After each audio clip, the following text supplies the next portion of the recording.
Assalamualaikum warahmatullahi wabarakatuh. Bismillahirrahmanirrahim. Alhamdulillahi rabbil alamin. Allahumma sholli ala sayyidina Muhammad wa ala ali sayyidina Muhammad, amma ba'du.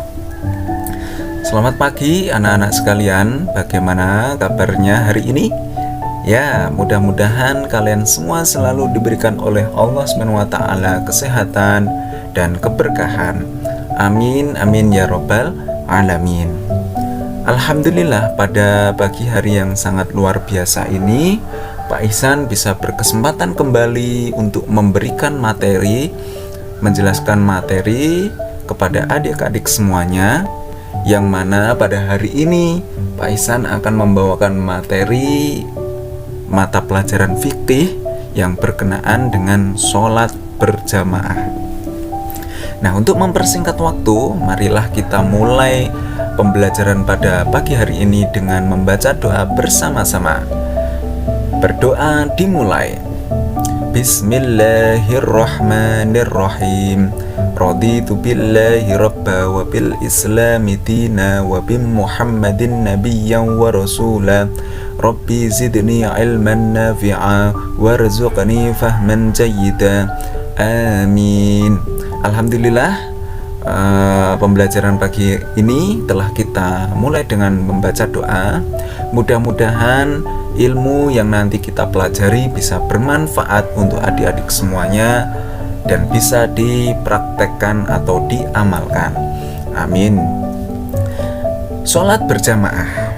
Nah, ada yang tahu sholat berjamaah? Sholat berjamaah, jadi pengertian dan hukum sholat berjamaah. Sholat berjamaah adalah sholat yang dilakukan secara bersama-sama. Nah, sholat berjamaah terdiri atas imam dan makmum. Nah, imam adalah orang yang memimpin sholat berjamaah. Kemudian makmum adalah orang yang mengikuti imam. Jadi yang depan ini adalah imam. Kemudian yang belakang ini adalah makmum. Nah, bisa dipahami ya adik-adik semuanya. Kemudian kita lanjutkan. Sholat berjamaah minimal dilaksanakan 2 orang, yaitu seorang imam dan seorang makmum. Nah, ini minimalnya. Minimalnya sholat jamaah dilakukan 2 orang, seorang imam dan seorang makmum. Kemudian sholat berjamaah adalah sunnah muakkad. Hukum sholat berjamaah adalah sunnah muakkad. Apa itu sunnah muakkad? Ya, sunnah muakkad artinya adalah sunnah yang sangat dianjurkan. Pada sholat subuh, maghrib, dan isya, imam membaca Al-Fatihah dan surat pendek dengan suara jahar atau dalam kurung keras. Sedangkan pada sholat zuhur dan asar, imam membacanya dengan suara sir atau lirih atau pelan. Kemudian kita lanjutkan syarat menjadi imam. Nah, apa saja? Yang pertama, syarat untuk menjadi imam yaitu memenuhi syarat wajib sholat. Nah, syarat wajib sholat itu apa saja? Ya, yang pertama ada suci dari hadas kecil maupun besar, kemudian menutup aurat, menghadap kiblat, ya. Apalagi? Nah, dan selanjutnya, kemudian yang nomor 2, memenuhi syarat sah sholat. Nah, syarat sahnya sholat sudah dijelaskan di pembelajaran yang lalu. Kemudian ada lagi mengetahui ketentuan sholat. Nah, ketentuan sholat itu apa saja, ya? Rukun-rukun sholatnya mengetahui, yaitu syarat menjadi imam. Kemudian fasih dalam membaca Al-Quran. Jadi tidak boleh untuk menjadi imam itu membaca Al-Qur'annya asal-asalan, tidak mengerti hukum tajwid, tidak mengerti bagaimana cara melafalkan makhorijul huruf dan sebagainya. Itu kalau tidak mengerti hal seperti itu tidak boleh menjadi imam. Kemudian yang nomor 5, imam jamaah laki-laki atau campuran harus laki-laki, sedangkan imam jamaah perempuan boleh perempuan. Yang dimaksud di sini apa?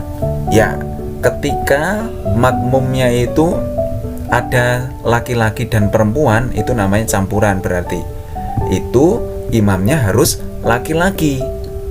Ya, ataupun ketika makmumnya itu hanya laki-laki, imamnya wajib laki-laki, harus laki-laki.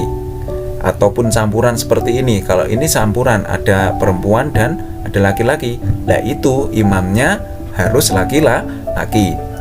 Akan tetapi beda kalau makmumnya ini hanya perempuan, itu boleh perempuan. Atau makmumnya ini hanya perempuan, boleh juga laki-laki, boleh juga perempuan imamnya. Nah, seperti itu. Kemudian syarat menjadi imam selanjutnya berniat menjadi imam agar mendapatkan pahala sholat berjamaah. Nah, niat untuk menjadi imamnya itu seperti apa? Niatnya seperti ini: usolli fardhul maghribi thalatha raka'atim mustaqbilal qiblati adaan imaman lillahi ta'ala. Jadi di belakangnya ini ditambahin imaman lillahi ta'ala. Artinya aku niat sholat fardu maghrib 3 rakaat menghadap kiblat sebagai imam karena Allah Ta'ala. Jadi ditambahin ada sebagai imam, seperti itu. Kemudian yang selanjutnya,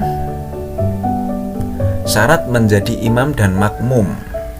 Ya, tadi yang menjadi imam tadi syaratnya sudah dijelaskan. Imam dan makmum ada syaratnya ya. Syarat harus terpenuhi agar sholatnya sah.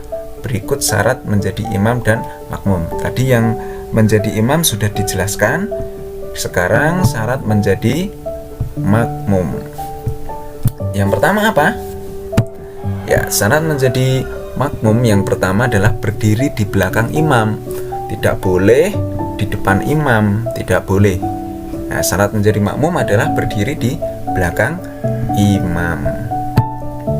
Kemudian berniat menjadi makmum.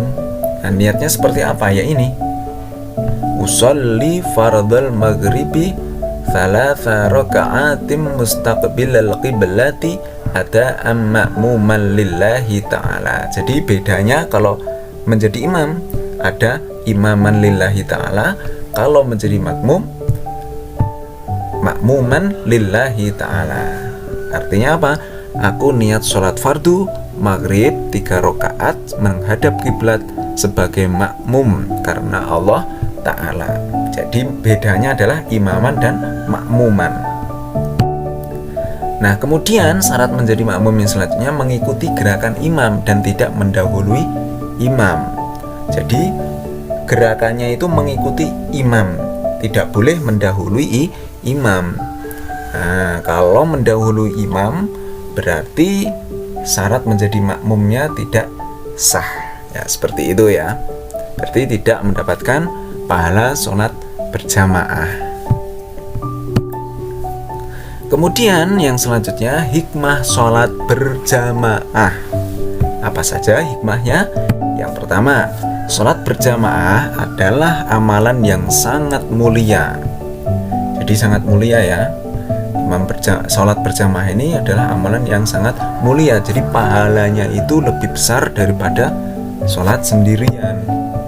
Allah Subhanahu wa Ta'ala mencintai hambanya yang gemar sholat berjamaah. Nah, bahkan Allah Subhanahu wa Ta'ala sangat mencintai hambanya yang gemar sholat berjamaah. Mari kita mempelajari hikmah sholat berjamaah supaya kita lebih bersemangat mengikuti sholat berjamaah. Nah, keutamaan sholat berjamaah. Apa saja keutamaannya? Nah, yang pertama, pahala sholat dilipat gandakan 20 derajat. Jadi Rasulullah SAW bersabda sebagai berikut. Qala Rasulullah sallallahu alaihi wasallam, salatul jama'ati tafdulu salatal fadhi bisab'in wa isyrina darajatan. Nah, artinya apa? Artinya Rasulullah sallallahu alaihi wasallam bersabda bahwasanya sholat berjamaah lebih utama daripada sholat sendirian, 27 derajat. Hadis riwayat Bukhari dan Muslim. Nah, maksudnya apa di sini? Jadi kalau misalkan sholat sendirian itu pahalanya cuma 1, kalau sholat berjamaah pahalanya menjadi 27 derajat. Jadi kalau pahala sholat sendirian itu 1 derajat, kalau sholat berjamaah menjadi 27 derajat. Nah, seperti itu. Jadi sangat beda sekali ya. Jadi selisihnya sangat banyak sekali. Jadi kalau adik-adik disuruh memilih mau sholat berjamaah atau sholat sendirian, pasti memilih sholat yang berjamaah. Kemudian keutamaan yang selanjutnya adalah memakmurkan masjid dan menguatkan syiar Islam. Dengan adanya sholat berjamaah ini, umat Islam akan bersatu. Jadi umat Islam akan kuat. Nah, tidak gampang digoyahkan oleh umat non-muslim atau umat-umat yang lainnya. Jadi iman kita akan menjadi bertambah kuat, sehingga masjid juga ramai seperti itu. Kemudian yang selanjutnya, mempererat persatuan dan silaturahmi antar umat Islam. Nah, sangat jelas sekali dengan adanya sholat berjamaah ini, umat muslim atau umat Islam akan lebih sering bertemu dengan sesama muslim yang lain. Akhirnya bersambunglah persatuan dan silaturahmi antar umat Islam. Kemudian yang 4, melatih perilaku taat terhadap pemimpin. Dengan adanya sholat berjamaah ini, kita diwajibkan untuk mengikuti imam, ya. Nah, sholat berjamaah harus mengikuti imam. Akhirnya apa? Kita terlatih untuk taat terhadap pemimpin. Ya, pemimpin entah itu pemimpin desa, pemimpin rumah tangga, pemimpin provinsi, pemimpin negeri ini dan sebagainya. Itu kita dilatih untuk perilaku taat terhadap pemimpin. Kemudian yang selanjutnya, yang nomor 5, keutamaan sholat berjamaah, yaitu menumbuhkan sifat disiplin dan tepat waktu. Nah, karena apa? Sholat berjamaah itu ketika sudah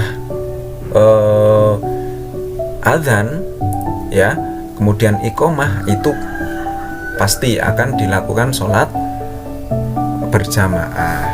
Jadi sholat jamaah itu dilakukan setelah adzan dan iqomah. Jadi setelah iqomah baru dilakukan sholat berjamaah, seperti itu. Nah, mungkin cukup sekian dulu yang bisa Pak Ihsan sampaikan. Kalau ada salah kata maupun perbuatan, yaitu Pak Ihsan mohon maaf yang sebesar-besarnya. Masih banyak kekurangan, Pak Ihsan juga mohon maaf yang sebesar-besarnya.